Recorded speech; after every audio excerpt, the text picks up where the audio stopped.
Good morning, everyone, and warmly welcome to this press conference with Nordic leaders and the President of the European Commission. My name is Anne Sjöholm, and I work at the Prime Minister's office in Finland. We will start with brief remarks, and then we'll have time for a few questions. And because Sweden is hosting the meeting, we'll give the floor first to the Swedish Prime Minister. Please.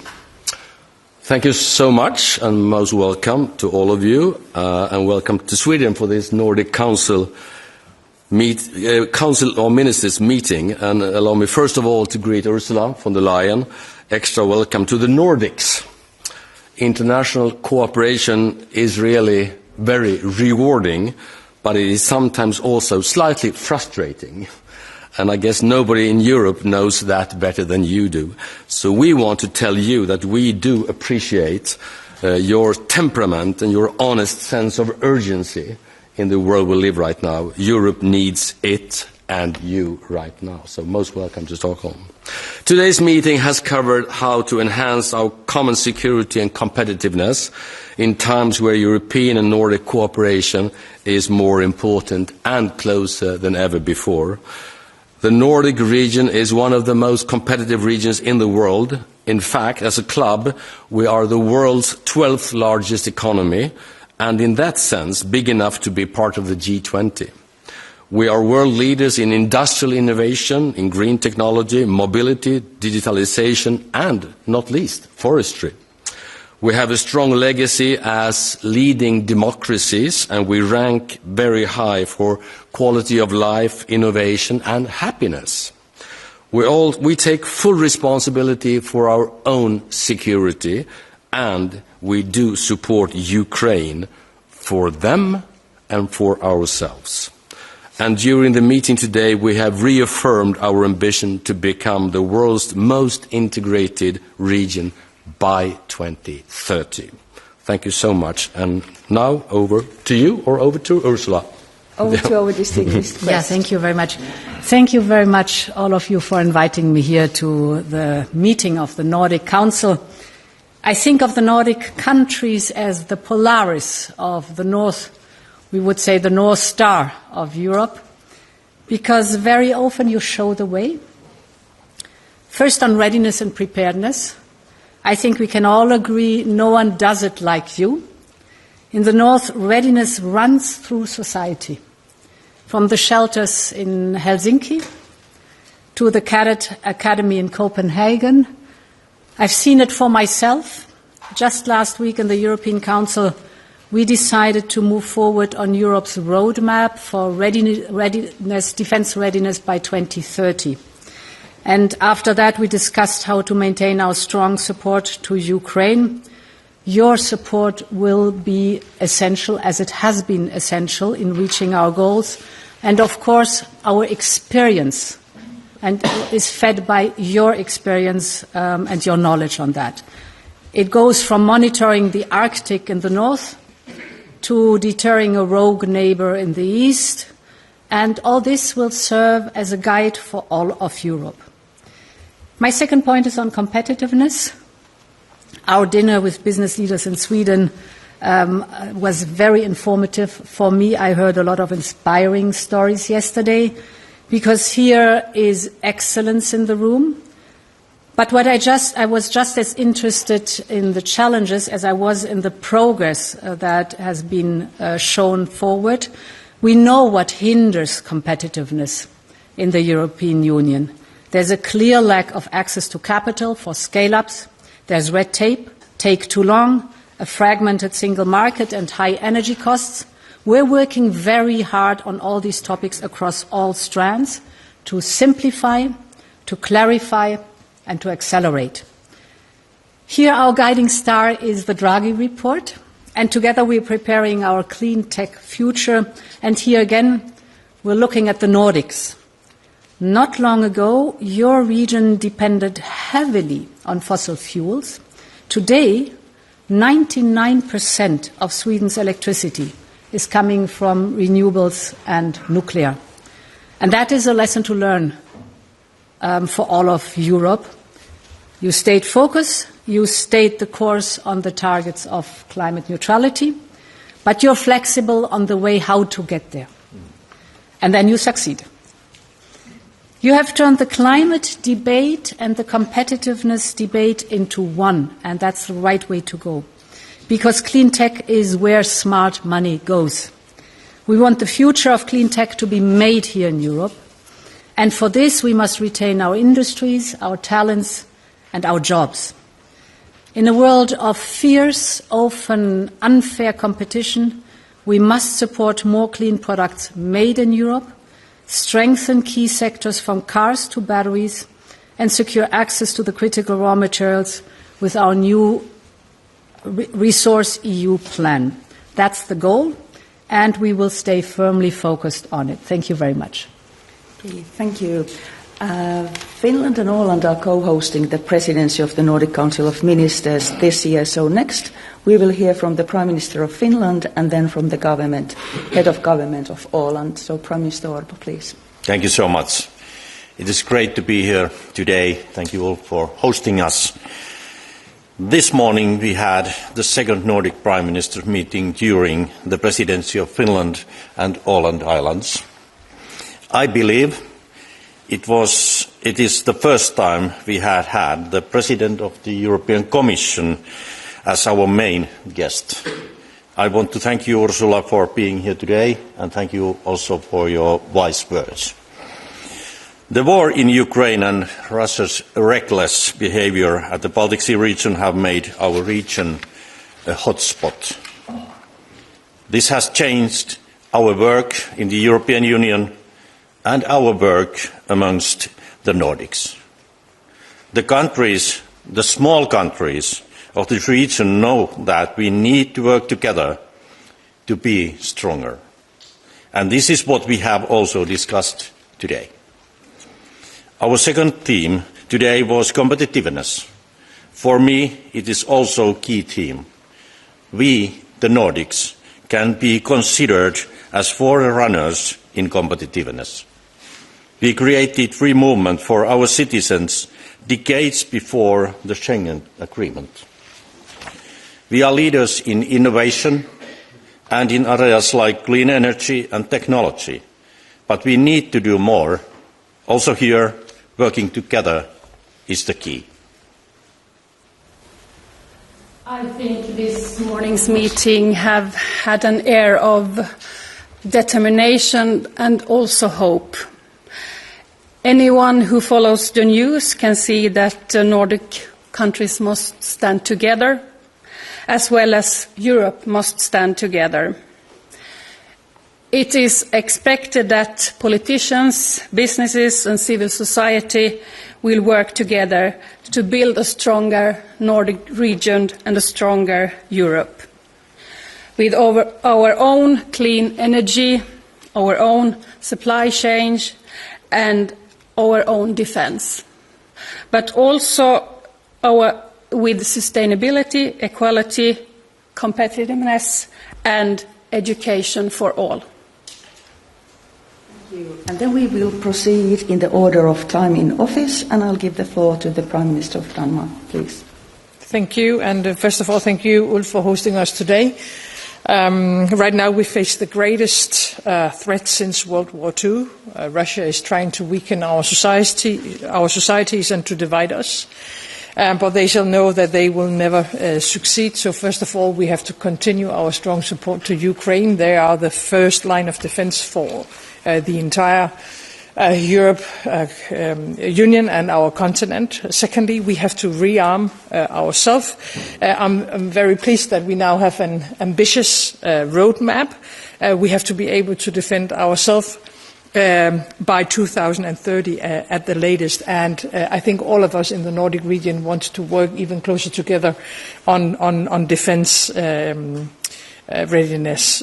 We also have to work closer on economy, competitiveness, and as you said, Ursula, green innovation, and that is exactly what we are doing now through simplification and through our strong efforts to setting an ambitious 2040 climate target for the European Union.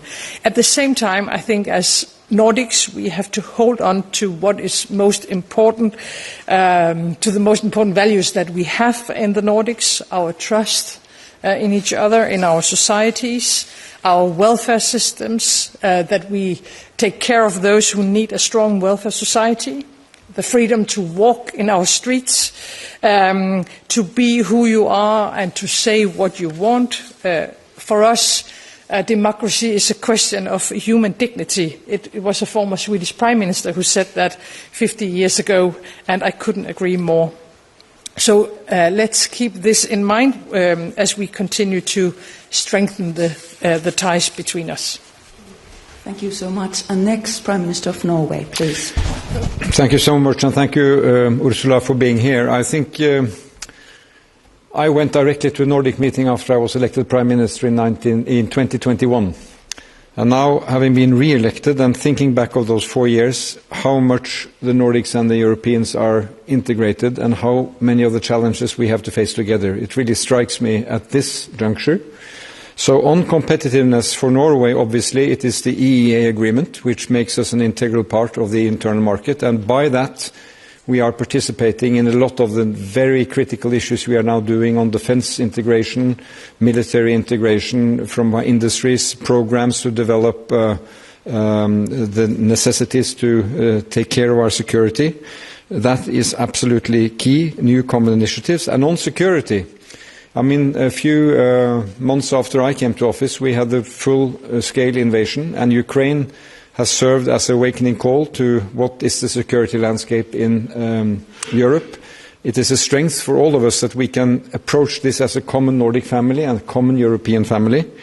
So supporting Ukraine, doing it in the smart way, I think we, the Nordic countries, probably have the most experience in that, because we are doing known things, and we are also innovating in the way we do our support to Ukraine, and I know that that is also being reflected in the broader European approach. Final remark, we've also had among the Nordic Prime Ministers today a brief discussion on the need to coordinate our work against organised crime, against gangs, against drug trafficking that is really feeding organised crime in modern Europe. I'm very happy to see that among the Nordic countries we have police intelligence working closely together. That is important, and we have to deepen that. And also, you know, a theme of protecting our youth. We discussed at the meeting with the President. Some of us are now putting proposals out for an age limit to access social media, which is also an important part of looking after what I would say daily life security of our youth. Improving their school results, improving their mental health. There's no way around addressing this issue. And by doing it together in this family, we also stand stronger. Thank you. Thank you. And then Prime Minister of Faroe Islands, please. Thank you. And thank you all for hosting us in Stockholm. I am also very pleased that EU Commission President von der Leyen is here today. The EU and the Nordics are not just close neighbours, but close partners united by democracy, the rule of law and human rights.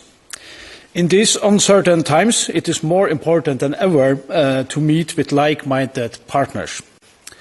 Let me briefly highlight two key points from today's meeting. First, we discussed strengthening our security, and Europe must do more, and NATO remains the backbone of our security. The Faroe Islands are committed to supporting regional stability and transatlantic security. We actively contribute to allied initiatives and providing port access and participating in joint NATO exercises. Second, we focused on competitiveness. Europe and Nordics are known for high standards and fair competition, but we must find the right balance. Deregulation and simplification is important, so we don't fall behind global players like India and China. Thank you. Thank you. And then last but not least, Prime Minister of Iceland, please. Thank you. I guess being the last, I can echo what a lot of people have been saying here. I think it's been exceptional to have a leader like Ursula at the European Union at this time. It's a tricky leadership to have, to speak positively about sometimes a negative development. But obviously Iceland isn't part of the EU, but like Norway is a part of the EEA. This is our biggest trading partner. And so we value any relationship that deepens that market. I also want to comment just shortly on security concerns, because obviously Iceland has been very active in the support to Ukraine. I mean, we are a small nation, so in absolute matters, it will never be great. But in terms of signaling, it's important that we understand the threats that are transpiring. But our message has also been to this group, both the Nordics, but also at the EU level and at the NATO level, that people need to be looking north as well. They need to be looking up. If we see threats from Russia, we should also be looking at those threats from the north. And I was very recently just in Greenland, and we were having these similar discussions, and the Prime Minister of Denmark and I have also discussed this, that we can't be naive in that region either. And we've seen very quick developments when it comes to sort of security culture in Iceland as of recently, that we're aware of strengthening our presence in that area. But it needs to be on our terms. Iceland doesn't have a military, but we've been an active part of NATO. So we're strengthening our host nation capabilities. And we're also always emphasizing, even though we have a very strong Nordic cooperation and a strong EEA cooperation, that I mean, the connection with the U.S. is always going to be a strong backbone to everything that we do. I just want to say towards the end, when it comes to this Nordic relationship, we share values that are under threat right now. We have been a guiding light when it comes to democracy, when it comes to human rights. And I just want to echo what Prime Minister Frederiksen said. When it comes to trust, we're worried about security concerns. We need the backup of our public. They need to believe in us. They need to believe in our institutions. So we're also worried about misinformation, about social media, how we talk to each other. So this is a big political engagement topic that we need to take forward. And I'm looking forward to further collaboration. Thank you. Okay, thank you very much. And now we have time for a few questions. Kindly wait for the microphone and mention your name before asking the questions. And we start with Sveriges Radio. Oh, there it is. Right, so my first question is to welcome everyone to Stockholm, first of all. I'm Felicia Hassan, the Baltic Sea correspondent for Swedish radio. And my first question will be to Jonas Gahr Støre and Petteri Orpo. You both have borders with Russia in the north. How serious do you consider the threat from Russia in the Arctic region right now? I'm, of course, thinking about the recent testing of the new missile. And then to Denmark, Mette Frederiksen, any updates on the drone incidents that happened there last month? Where they came from? Do you still consider the incidents hybrid attacks? Well, if I can begin, it is a long tradition that Norway follows very closely testing of Russian military technology in the north. We live 100 kilometers from the world's largest nuclear arsenal. And I think one strength of NATO is that we are ears and eyes to follow that. This is not weapons directed primarily against us, but it is a strategic weapon for Russia. And I think it is a worrying sign that so much emphasis is being put into these developments. And what we learned over the last days, I think, is not the complete story about this potential missile, because that has had a very mixed story in its testing. Again, I think I will use, if Petteri will allow, a Finnish expression that Petteri has shared with me, that we are not afraid, but we are prepared. Yes.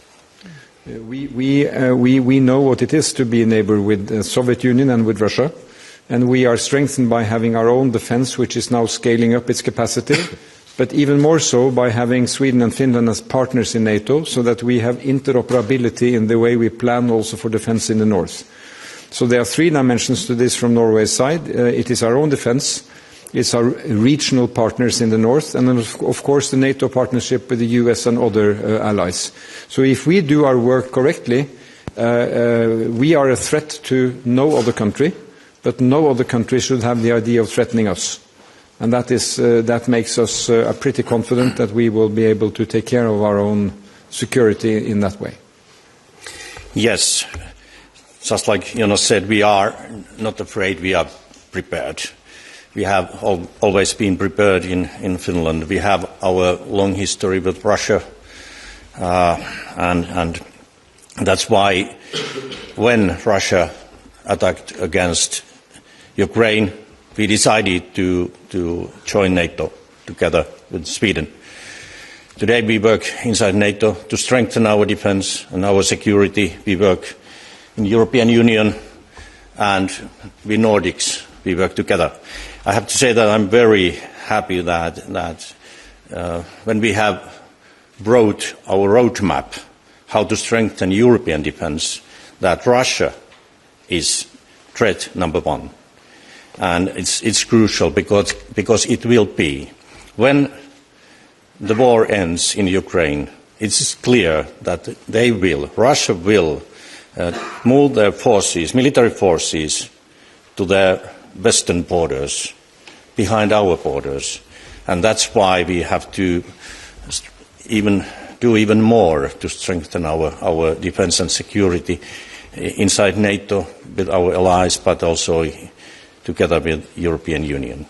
It's a real threat for us.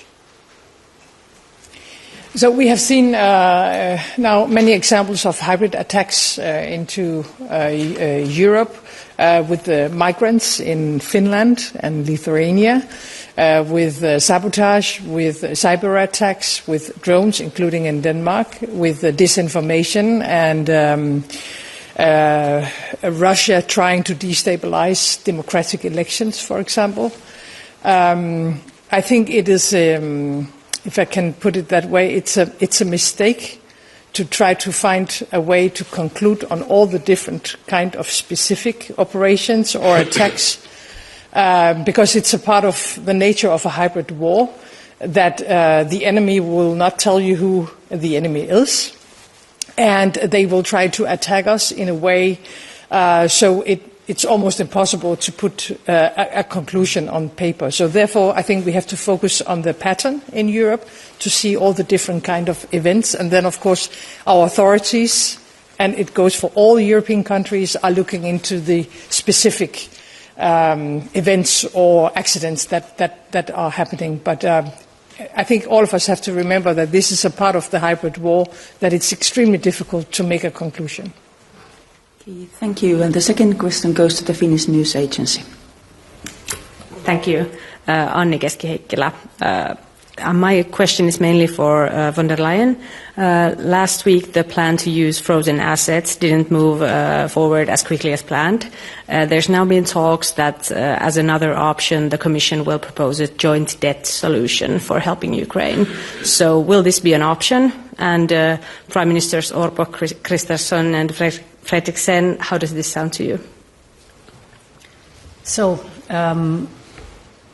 the question is, what are we doing? Why are we doing this? We look at the financing needs of Ukraine for the years 26 and 27, and I'm very glad and grateful that the European Council has committed to cover the financing needs of Ukraine for the years 26-27, be it the military needs or, if necessary, budgetary needs. And therefore, I think it is an important step forward that we look at the immobilized Russian assets, because what are we doing? We're looking at the cash balances. The proposal is to take these cash balances to give a loan to Ukraine that you pay back if Russia pays reparations. And therefore, it's legally a sound proposal, not trivial, but a sound proposal. Now the European Council asked for potential options to technical questions that we have there, so we will come with that. But the basic message is very clear towards Russia. We're in for the long haul.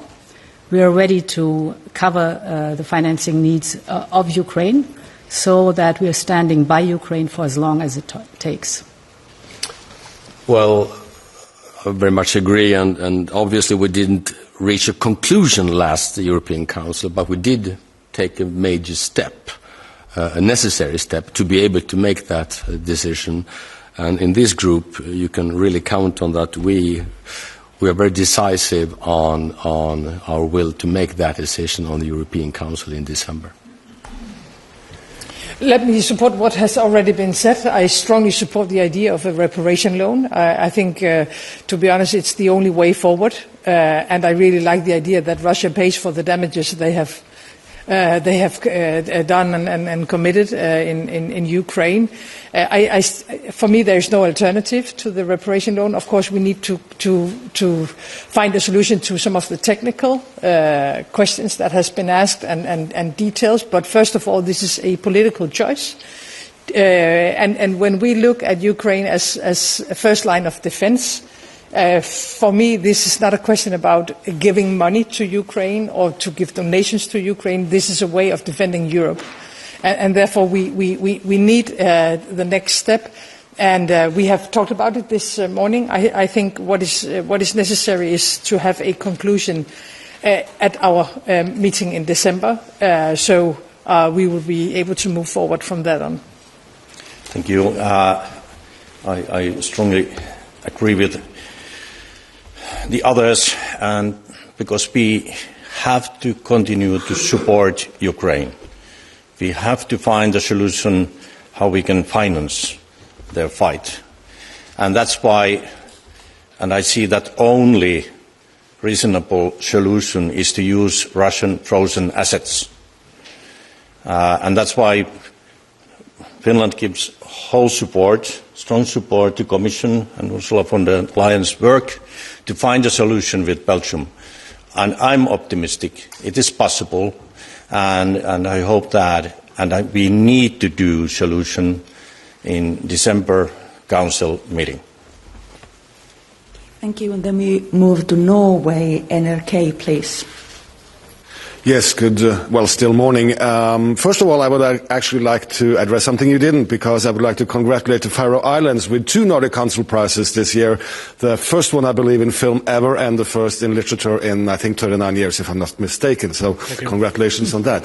The question, however, is of a little bit more serious character. I would like to address it first to Madam President von der Leyen, and Norway and Iceland. Feel free to add on if there is anything. In the Readiness 2030 plan, there is a will to have a more stable and a more strengthened defence cooperation within the European Union. As you, of course, are aware of, 2 of these countries are not part of the European Union. And does that make, or do you see any challenges with that, or how long are you willing to let these countries participate in such a cooperation? And is that a problem or a challenge that they are not part of the European Union? Thank you very much. It is a vital asset to our security in the European Union to have Norway and Iceland by our side, because if we think about European security, we have to think about continental scale. And therefore, I know by experience that Iceland and Norway have to bring a lot to the table.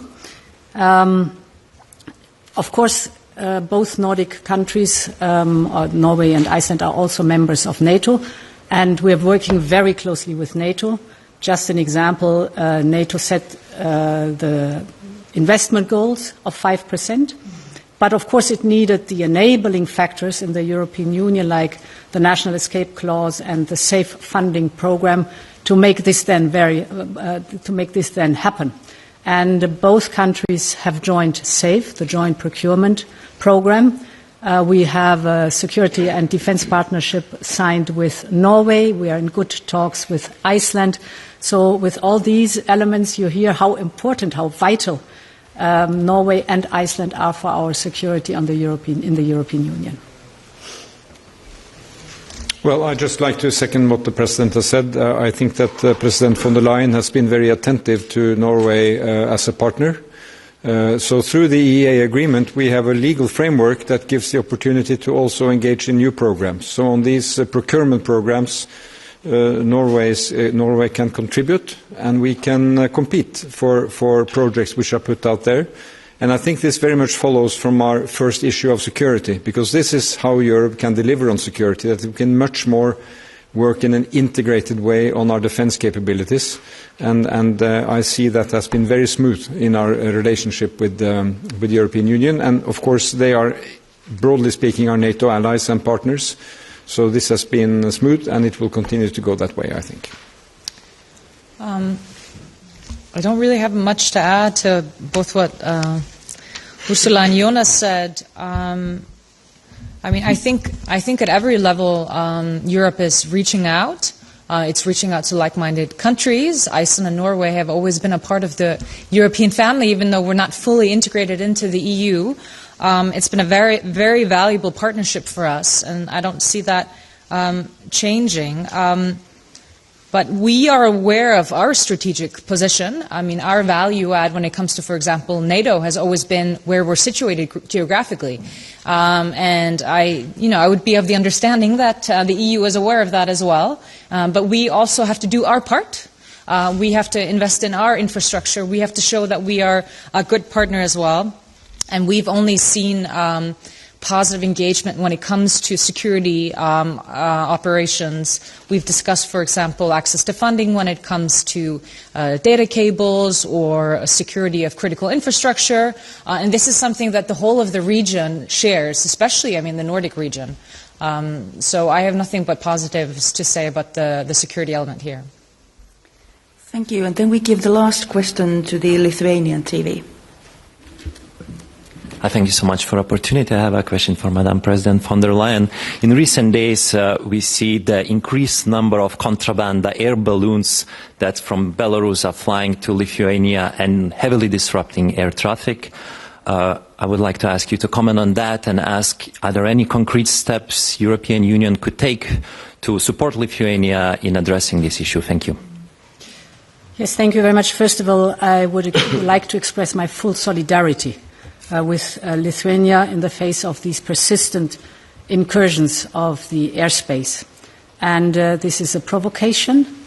This is a hybrid threat, exactly like you just described, Mette, which we cannot tolerate. And this is one more very good argument for the readiness roadmap and the flagships in it, the Eastern Flank Watch and the drone initiative, the drone defense initiative we're taking together. Because independent what it is, we will not tolerate any incursion in our airspace or our territory, and therefore building up this readiness roadmap is of vital interest.